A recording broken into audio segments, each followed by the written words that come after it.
નમસ્કાર મિત્રો. મિત્રો, કૌભાંડ અને રાજકારણીઓ તમે જુઓ કે સત્તામાં આવે, ખુરશી મળે ત્યારબાદ કૌભાંડ થતા હોય છે. અમુક વર્ષોમાં નેતાઓ પૈસાદાર થઈ જતા હોય છે, પરંતુ એ નેતાઓ કે જે ખૂબ પૈસો સમાજમાં વાપરતા હોય, સમાજના ભામાશા તરીકે જાણીતા હોય, સમાજમાં આફત આવે ત્યારે પહેલા ઊભા હોય, અડધી રાતનો હોકારો હોય, તેના પર કોઈ આફત આવે ને ત્યારે લોકો બહાર આવતા હોય છે. એ પછી કોઈ પણ સમાજની વાત હોય. આજે સમાચાર સામે આવી રહ્યા છે કે ધીરે ધીરે હીરાભાઈ જોટવાના સમર્થનમાં લોકો આવી રહ્યા છે. પછી આહિર સેના હોય, એ પછી વ્યક્તિગત રીતે લોકો પોતાની રીતના સોશિયલ મીડિયામાં મૂકી રહ્યા હોય. ગુજરાત કોંગ્રેસના શક્તિસિંહ ગોહિલ હોય, એ તો આવું જ પડે, પાર્ટીના છે. અને કરશન બાપુ ભાદરકા પણ બોલી ચુક્યા છે. કરશન બાપુ સાથે વાત કરવી છે, કારણ કે કરશન બાપુએ ખૂબ હિંમતનું કામ કર્યું છે. આમ કરશન બાપુ આમ આદમી પાર્ટીમાં છે અને ચૈતરભાઈ પણ આમ આદમી પાર્ટીમાં છે. એમણે આરોપ લગાડ્યો, કરશન બાપુએ કીધું કે ભાઈ હીરાભાઈ જોટવા માટે રસ્તે ઉતરવું પડે તો ઉતરવું જોઈએ. એમની સાથે જ વાત કરીએ. બાપુ, આપનું સ્વાગત છે. પહેલા તો બાપુ, હીરાભાઈને આપ કેટલા સમયથી ઓળખો છો? હીરાભાઈ પ્રત્યે આપની આ લાગણી આટલી બધી કયા કારણોસર માની શકાય? એવું તો શું હીરાભાઈ કર્યું છે? જી, હીરાભાઈ ને હું તો સ્ટુડન્ટ લાઈફ થી ઓળખું છું, કારણ કે મેં 15 વર્ષ જયારે હું હોસ્ટેલમાં રહીને ભણેલો એ ટાઈમ થી ઓળખું છું. અને બહુ સમજણા શીખ્યા ત્યારથી સામાજિક રીતે અને એક્ટિવ રહ્યા છીએ. સમાજમાં કયા લોકોએ કેટલું પેલું કામ કર્યું, બીજો સમાજ શું કરે છે, આપણે શું કરવું જોઈએ. ટૂંકમાં ખૂબ નાની ઉંમરે એક સામાજિક, જે માનવ સામાજિક પ્રાણી છે, પણ અમે હોસ્ટેલ લાઈફ થી સામાજિક કામો કરતા આવ્યા છીએ. હીરાભાઈની જે તમે વાત કરી એ રીતનો એ વ્યક્તિ પોતે, હું જે કેમેરાથી ઓળખું છું એ રીતે સાત્વિક છે. સમાજ પ્રત્યે, નાના વર્ગ પ્રત્યે એનો ખૂબ બધો ભોગ છે. પણ એ બધું સાઈડમાં કરતા મેં જે કાલે મારા સમાજને, યદુવંશીઓને જે સંદેશો આપ્યો, એ સંદેશો એ હતો કે પાર્ટી હોય, બીજું ત્રીજું કોઈ ચોથું સંગઠન હોય, પણ જ્યારે સમાજની કોઈ વ્યક્તિ કોઈ મુશ્કેલીમાં હોય તો એમને અમુક પ્રકારનો મોરલ સપોર્ટ, અમુક પ્રકારનો જેની જેવી શક્તિ હોય એવો સાથ સહકાર આપવો એ એક સમાજ ધર્મ છે. અને એ ધર્મ નિભાવવો જોઈએ. આમાં રાજકારણને કોઈ સ્થાન નથી, આમાં પાર્ટીઓને કોઈ સ્થાન નથી. તકલીફ એ પડે છે કે ક્યાંક ને ક્યાંક આજે હીરાભાઈની વાત છે એટલા માટે નહીં ભાઈ, પણ આપણે એક એવા બંધારણીય માળખામાં છીએ. માનો કે તમે કંઈક ખોટું કર્યું ન કર્યું એ તો કોર્ટ નક્કી કરવાની છે. એમાં વર્ષ પણ જાય અને 5 વર્ષ પણ જાય.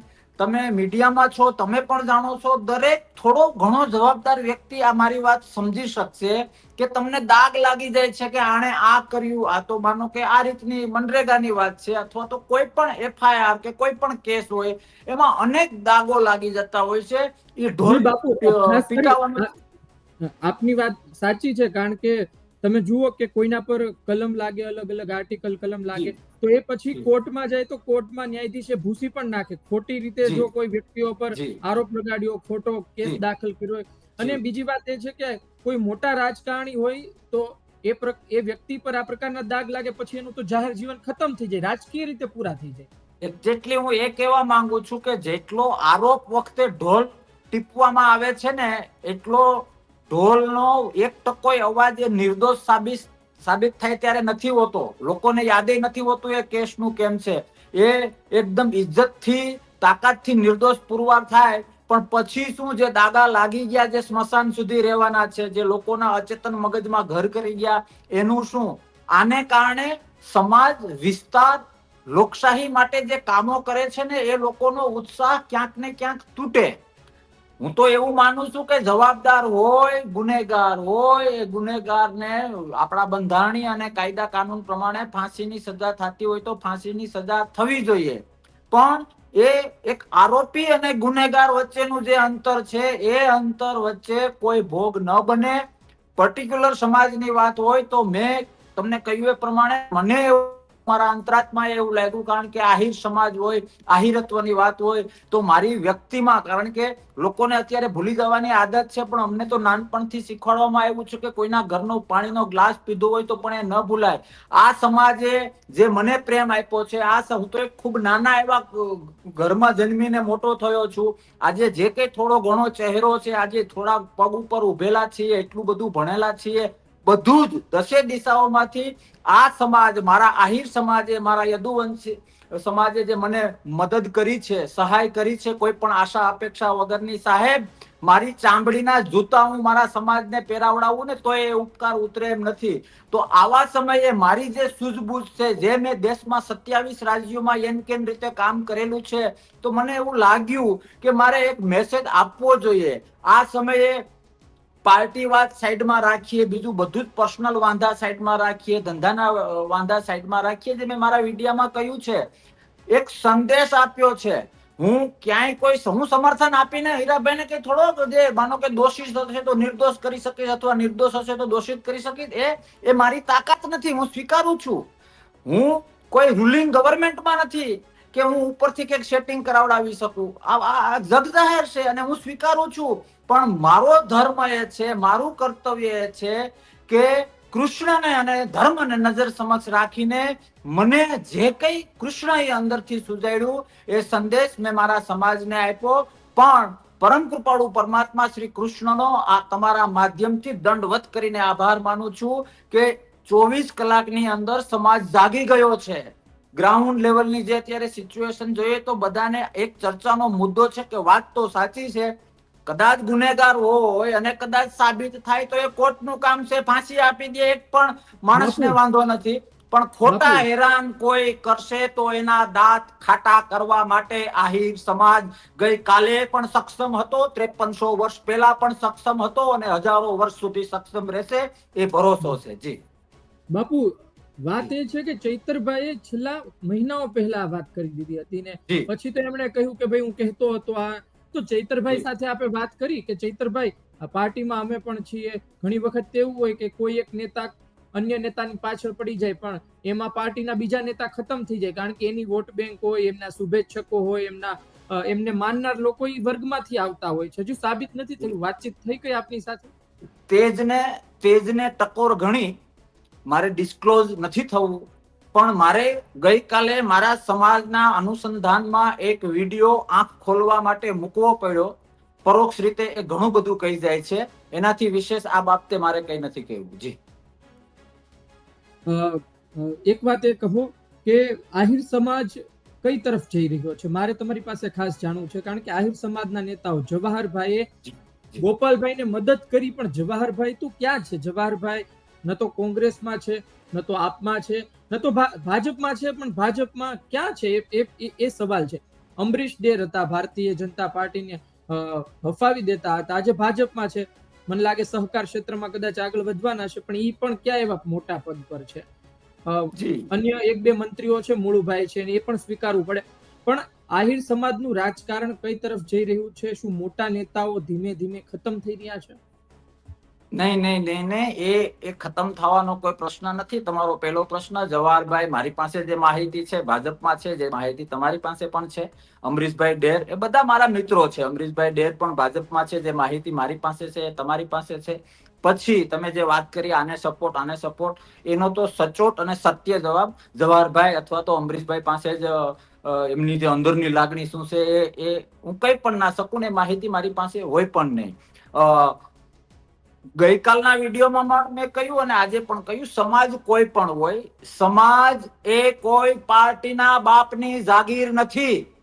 ન તો ગઈકાલે હતી, ન આવતીકાલે હશે. સમાજના દરેક ભાઈ બહેનો, દરેક જે આઈડિયોલોજીમાં પોતે માનતા હોય, એમને જ્યાં અનુકૂળ પડતી હોય ત્યાં સમાજમાં રહીએ. અને સરકારો શું છે, સરકારો તો આવે ને જાય.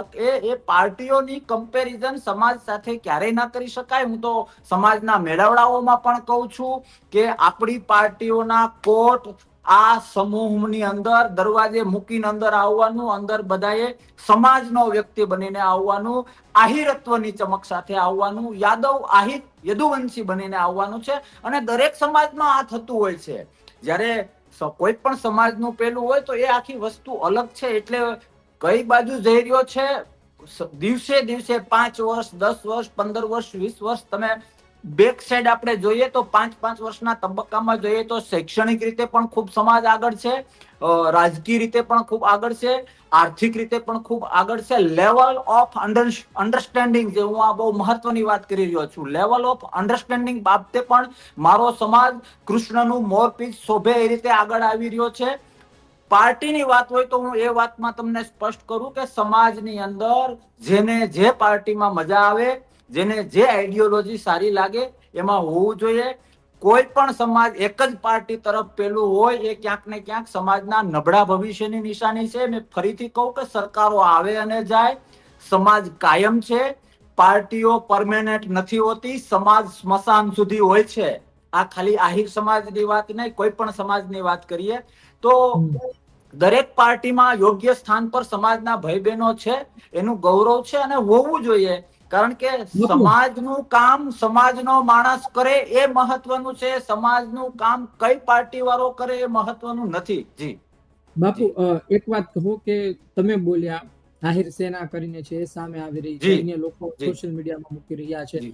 એવા કોઈ લોકો જે અમારા ધ્યાનમાં હજુ સુધી નથી આવ્યા, આહિર સમાજના આગેવાનો કોઈ અન્ય બોલ્યા છે, અથવા તો કોઈ નાની અમથી બેઠક થઈ હોય કે વાતચીત કરવામાં આવી હોય કે ભાઈ ખોટું થઈ રહ્યું છે, એમના પરિવારને કોઈ મળવા ગઈ હોય, એવું કઈ થયું છે તો લોકો સુધી માહિતી ઇન પાઇપલાઇન બધી પ્રોસેસ છે. હજી તો કાલથી બધું સળગ્યું છે, મેક્સિમમ પેલું થવું જોઈએ. ઇન પાઇપલાઇન છે.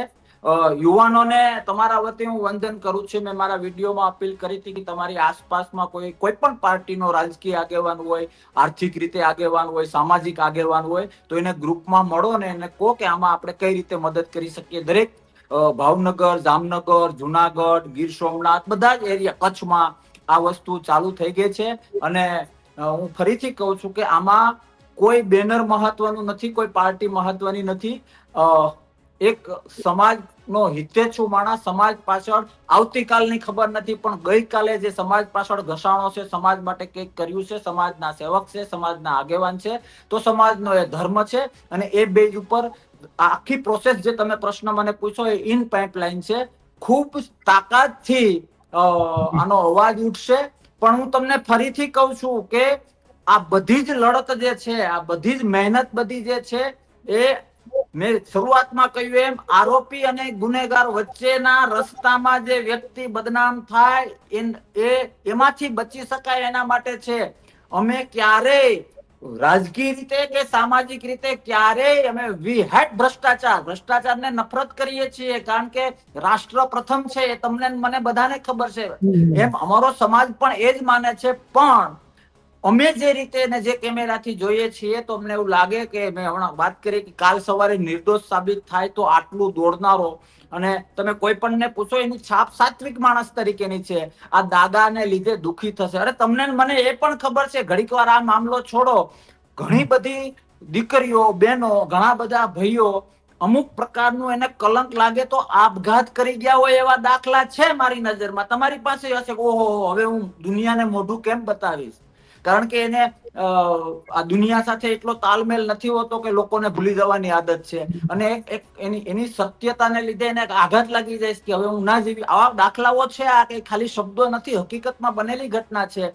એટલે સાહેબ બોલતા બહુ દુઃખ થાય છે કે ખાલી હીરાભાઈ નહીં, ખાલી આહિર સમાજ નહીં, દેશનો કોઈ પણ નાગરિક ખોટી રીતે એને દાગો ન લાગે એના માટે મોટા લેવલે કંઈક વિચારવામાં આવે અને કંઈક કરવા. અથવા તો એનાથી ઊંધું કે જે દાગાને આપણે લગાવ્યા છીએ અને પછી એને ધોવા માટે, મતલબ કે જયારે નિર્દોષ સાબિત થાય. સાહેબ તમને હું મીડિયાનો પ્રશ્ન કરું કે જયારે કોઈ પણ આરોપી ઉપર મીડિયા જે કરવત ફેરવે છે, ઘસી નાખે છે, પછી કયા મીડિયાએ નિર્દોષ સાબિત થયા પછી એ જે ઘસ્યા એનું 10% પોઝિટિવ લીધું એટલો ટાઈમ નથી હોતો. સમજો છો તમે? તો એ પણ એક ક્રાઇમ છે. એ પણ એક ક્રાઇમ છે સાહેબ, કોઈની જિંદગી સાથે. અને જિંદગી શું છે? તમને દાગ લાગી ગયા હોય, તમને કોઈ હારે મોઢે બોલાવવા તૈયાર ના હોય, તમારી છાપ ખરાબ થઈ ગઈ હોય, પછી ફિઝિકલી માણસ જીવે, મેન્ટલી ન જીવે. તો એ મેન્ટલી મર્ડર છે જે આપણે વર્ષોથી કરી રહ્યા છીએ અને આજ સુધી કોઈ અવાજ નથી ઉઠાવ્યો. એની ચિંતા છે અને મને વિશ્વાસ છે કે આમાં એવું નહીં થાય. જી બાપુ છેલ્લા 2 સવાલ મારે તમને પૂછવા છે, કારણ કે આ સવાલ લોકોના મનમાં પણ હશે ને આપણે સવાલ પૂછીએ એ બાબતે વાતચીત કરી લઈએ તો લોકોને પણ એ બાબતે ક્લેરિફાઈ થાય. જી એક સવાલ એ હતો મારો કે તમે જુઓ કે આમ આદમી પાર્ટીમાંથી ચૈતરભાઈ બોલે છે, કરશન બાપુ ભાદરકા પાછા સમર્થનમાં આવેલા છે. તો જી. શું લોકો ઘણા એવું વિચારતા હોય કે શું આમ આદમી પાર્ટીની આ સ્ટ્રેટેજી છે, એક તરફ ચૈત્ર વસાવા પોતાનું કામ કરી લે, બીજી તરફ આહિર મતબેંક પણ સચવાય, જે માટે કરશન બાપુ પણ બોલી લે. પહેલા તો એ વાતનો મને જવાબ આપશો. જી, હું ફરીથી કહું કે મેં સમર્થનની વાત ગઈકાલે વિડીયોમાં નથી કરી. તમે મારો વિડીયો જોયો હશે. મેં મારો ધર્મ નિભાવ્યો કે મારા સમાજ છે, સમાજ હતો તો હું છું. આજે હું જે કઈ છું, મારા પગ ઉપર કયો, સામાજિક કયો, રાજકીય કયો, શૈક્ષણિક કયો, આર્થિક કયો, એમાં મારા મા બાપ કરતા પણ મોટો ફાળો સમાજનો છે, એવું હું વર્ષોથી સ્વીકારતો આવ્યો છું. હજારોની મેદનીમાં પણ સ્વીકારતો આવ્યો છું. એટલે સમાજ દ્વારા મેં સમાજને સંદેશો આપ્યો છે કે મને આખા દેશનો 27 રાજ્યોનો અનુભવ છે, અને આવ્યા સમયે સાહેબ જ્યારે આક્રમણ થાય ને, કદાચ તમે મને ચીટલી ભરી હોય ને અને ત્રીજો માણસ જ્યારે મને ગન મારવા આવતો હોય ને, ત્યારે ચીટલી યાદ ન કરવાની તો બંને પતી જઈએ. સમજી શકોશ ને? હું ઘણી વખત મોરારી બાપુની ભાષામાં કહું કે છોટિયા જેવા નાના નાના વાંધા માટે ગાય કતલખાને વહી જાય, એ ધંધો ન કરાય. એટલે મેં સમાજને ખાલી એ કહ્યું કે નાના મોટા પાર્ટી વાળી વાત હોય, ધંધા વાળી વાત હોય, વ્યક્તિગત વાળી વાત હોય, એના માટે એ મેં ત્યાં સુધી કીધું કે કદાચ આવા સમયે જો મને કંઈક આનંદ થતો હોય ને તો આહિરત્વ ચેક કરવું જોઈએ. ત્યાં સુધી મેં કહ્યું છે, અને મને આનંદ છે કે સમાજના યુવાનોએ એ સ્વીકાર્યું. અત્યારે ગ્રાઉન્ડ ઉપર વર્ક દેખાય છે. તમારો પ્રશ્ન એ છે તો હું સાહેબ આધ્યાત્મિક માણસ છું. હું પોકારીને કહું છું કે આ મેટરને ને પોલિટિક્સને કોઈ લેવા દેવા નથી. આ મેટરને હું અને મારો સમાજ અને સમાજનો કોઈ એક્ટિવ વ્યક્તિ ખોટી રીતે દુખી ના થાય. હું ફરીથી ત્રીજી વખત કહું છું કે ગુનેગાર હોય તો ફાંસીએ લટકાવી દે, અમારી આંખમાં પાણી નહીં આવે. પણ મેં જે આખી વાત કરી એ પ્રમાણે ઇટ બિટવીન માણસને ખોટા દાગ ન લાગી જાય એના માટેના પ્રયત્ન છે. તમારો પ્રશ્ન, જી તમારો પ્રશ્ન, ચૈતરભાઈ એ એનું કર્મ કર્યું, મેં સમાજ તરીકે મારું કર્મ કર્યું, હીરાભાઈએ એનું કર્મ કર્યું, અને મારો સમાજ અને મારા સમાજના યુવાનો અત્યારે એનું કર્મ કરી રહ્યા છીએ. સત્ય હંમેશા જીતે છે. એ તો કોઈ પણ પાર્ટીનો હોય, કોઈ પણ સમાજનો હોય, એને સ્વીકારવું પડે. કૃષ્ણ પરમાત્મા ઉપર ભરોસો છે. ક્યાંય કઈ 19-20 નહીં થાય. બધું સીધું સત્તું ઉતરી જાય. બાકી તમે જે કહ્યું કે આવું છે તેવું છે, એવો કોઈ પ્રશ્ન નથી. પાર્ટીને આ બાબતે મેં પૂછ્યું નથી. કદાચ મારા વિડિયા પછી એને ખ્યાલ આવતો હશે. કારણ કે હું ફરીથી કહું છું કે સમાજ સ્મશાન સુધી છે, સમાજ લોહીમાં છે, અને આહિરત્વ પ્રત્યેનું સમજણા શીખા ત્યારે ગૌરવ હતું, અને છેલ્લા શ્વાસ સુધી ગૌરવ રહેશે. એનાથી વિશેષ બીજું કઈ ન હોય, પછી કઈ પણ હોય. જી બાપુ છેલ્લો સવાલ મારે પૂછવો છે. મારો આ સવાલ છે આનાથી થોડો અલગ છે. અમે છેલ્લે ઋષિ ભારતી બાપુ સાથે ચર્ચા કરી હતી. ઋષિ ભારતી બાપુ કોળી સમાજને લઈને બોલતા રહે છે, ત્યારે મેં ઋષિ ભારતી બાપુ સાથે પણ આ જ વાત કરી હતી ને મેં સવાલ એમને પૂછ્યો હતો કે બાપુ, કોઈ સંત હોય, કોઈ સાધુ સંત બને અને પોતે એ સંસારનો ત્યાગ કરી દેતા હોય છે અને એક અલગ જ જીવન જીવતા હોય છે. લોકો એને માનથી જોવે છે, દ્રષ્ટિથી જુએ છે, પરંતુ ત્યારબાદ એ જે સમાજમાંથી આવે છે એ જ સમાજની વાતો કરે તો પછી લોકો એ બાબતે વિચારતા હોય છે તો સંત કઈ રીતે ગણવા. એટલે મારે તમારી પાસે જાણવું છે કે કોઈ સંત પોતાના સમાજની વાત કરે તો એને કઈ રીતે આપણે જોવું જોઈએ, અને શું સંત, કોઈ વ્યક્તિ સંત બની જાય પછી એને એવું જરૂરી છે કે સમગ્ર દેશની માનવ જાતની જ વાત કરવી? જી, મેં માનવ જાતની જ વાત કરી જે કરીએ, અને મારી વ્યક્તિગત વાત કરું તો હું સંન્યાસી, હું આશ્રમોમાં રહીને ભણેલો છું. ત્યાગમાંથી સંન્યાસ જન્મે છે. આખો સબ્જેક્ટ બદલાઈ જશે, આખી એના ઉપર તો આખો સેમિનાર થઈ શકે. સાહેબ, હું પોતે ઋષિ જીવન જીવું છું. હું સંન્યાસી નથી. હું ઋષિ જીવન જીવું છું. ઋષિ જીવન એટલે કે ગૃહસ્થ છું. અને કરશન પર્વત ભાદરકા મારી સરનેમ ઋષિ જીવન પેલા પણ હતી અને આજે પણ મારી એ સરનેમ છે. ઋષિ જીવનમાં પણ તમે જે કહો એ લાગુ પડે. પણ સંત હોય, અરે સાહેબ, આપણા ભગવાનના દાખલા જોઈ લો ને તમે. આપણા કયા દેવ, કયા માતાજી, ભગવાને કે ઉપકારનો બદલો ઉપકારથી ન આપ્યો હોય એવો એક દાખલો બતાવો તમે મને. આ તો તમે દેશની ચિંતા કરો. અરે દેશ તો સંતો માટે તો દેશના સીમાડાય ના હોય, વસુદેવ કુટુંબકમ, આખા બ્રહ્માંડની ચિંતા હોય, અને જે નથી દેખાતા એ બ્રહ્માંડોની પણ ચિંતા હોય. એ આખો સબ્જેક્ટ અલગ છે. પણ એ લોકોએ એટલું તો નક્કી કરેલું જ છે કે જે વસ્તુ કમિટમેન્ટ પ્રમાણે થાય. લક્ષ્મણને મૃત્યુદંડ રામ આપે, કોઈને ગળે ઉતરે ન ઉતરે, પણ એના કમિટમેન્ટ તૂટ્યા હતા.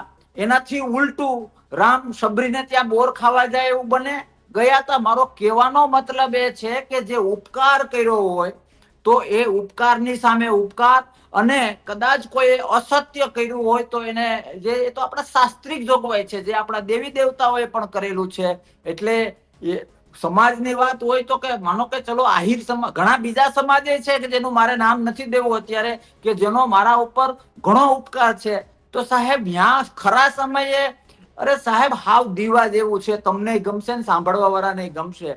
તમે મારા ઉપર ઘણું બધું કર્યું હોય અને તમારે કંઈક મેડિકલની જરૂર પડી ગઈ હોય, મારી પાસે પૈસાની સગવડતા હોય, ત્યારે હું કહું હી મેડિકલમાં હું મદદ નથી કરતો, શિક્ષણમાં હોય તો મદદ કરું. તમે મને બે થપ્પડ મારો કે નહીં, કે ભાઈ આખી જિંદગી મેં તારી પાછળ પેલું કર્યું, અત્યારે તું પ્રોટોકોલ બતાવે છે. તો સવિનય કાનૂન ભંગ ઋષિ જીવનમાં પણ કરવા પડે, સંતોને પણ કરવા પડે જ્યારે વાસ્તવિક ચિંતા આવે. કારણ કે આ પરસ્પર છે. કોઈએ કોઈના ઉપર ઉપકાર કર્યો હોય તો એના સામે અપકાર હોય નહીં, અને ઉપકાર સામે અપકાર કરનારની આ દુનિયામાં કોઈ વેલ્યુ નથી, પાસ્ટમાં પણ નહોતી અને ભવિષ્યમાં પણ નહીં રહે. એટલે હું ફરીથી કહું છું કે હું ઋષિ જીવન જીવું છું, હું ગૃહસ્થ છું, અને આ કોઈ મારા મગજની પેદાશ નથી. કાલનો વિડીયો એ મને અંતરાત્માથી આવ્યું. મેં મારું નફો નુકસાન કઈ ના વિચાર્યું, મારા રાજકારણનું શું થશે એ કઈ ના વિચાર્યું. મને અંદરથી અવાજ આવે, અને હું તો જાહેર સેમિનારોમાં પણ કોલેજિયન છોકરાઓને સેમિનાર લેવા જાઉં છું ત્યારે કહું છું કે જ્યારે 10 દિશાઓમાંથી સરખું લાગે ત્યારે ઇનર વોઇસને અપનાવવો જોઈએ. હું જિંદગી આખી આ કરતો આવ્યો છું. ગઈકાલનો મારા સમાજનો સંદેશ પણ મારો ઇનર વોઇસ છે, અને એ મારો ઇનર વોઇસ નહીં, એ મને કાનુડે ચીંધેલું કામ છે. મેં ગઈકાલે તાકાતથી કર્યું, અને મારો સમાજ અત્યારે તાકાતથી એ માટે લડી રહ્યો છે. એનું મને ગૌરવ છે. જી જી જી બાપુ, ખરેખર આપણે કેટલાય મુદ્દાઓ પર વાત કરી. ખાસ કરી એ જ મુદ્દો અતિ મહત્વનો છે કે ભાઈ આ બાબતને લઈને અત્યારના તપાસ ચાલી રહી છે. કોઈ વ્યક્તિને એટલો પણ બદનામ ના કરી દેવો જોઈએ પછી પાછો એ સ્ટેજ પર ના આવી શકે, એ ઇજ્જત અને મોભા સાથે જીવન ના જીવી શકે. ધન્યવાદ બાપુ અમારી સાથે.